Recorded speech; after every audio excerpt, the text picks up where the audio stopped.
One of the biggest drivers of human behavior is staying consistent with our identity.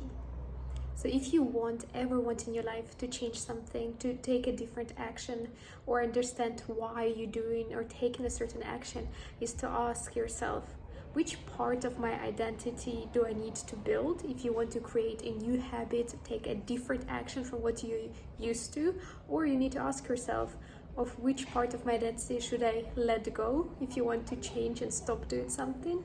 And if you're thinking that you don't have an identity, or you are not sure what identity is, all of us have identities, and usually we can spot them when we say to ourselves, oh, I'm the type of person who, and usually to be a phrase, I'm a type of person who is always on time. So you have this identity of a person who is always on time.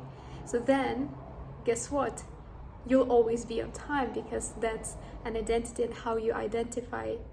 And if you're saying, oh, I usually lose track of time, I'm the type of person who it's hard for me to be on time, guess what? You'll act in accordance to that.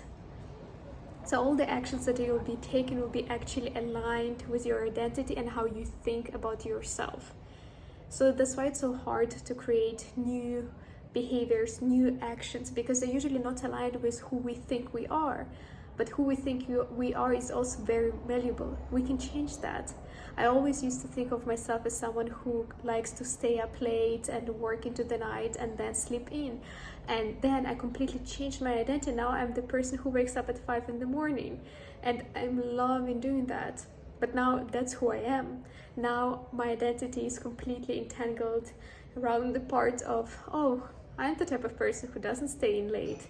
When someone asks me if I want to go somewhere at 9, I'm like, ooh, it's already too late. Anyone can relate to that, by the way. So you see how by changing my identity or how I think of myself, I started taking different actions, and that led to different behaviors and even enforced new identity. So if you're struggling in any area of your life, just ask yourself that simple question: to which part of the identity is that action tied to? And what do I need to let go of? Or what kind of new identity do I need to build? How do I need to think of myself? What kind of person would be taking that action already? And then start taking action as if you are that person, and you'll see how your new identity will be forming. I hope this episode helps you to build yourself into a person who you truly desire to be. Thank you so much for watching, and I see you tomorrow.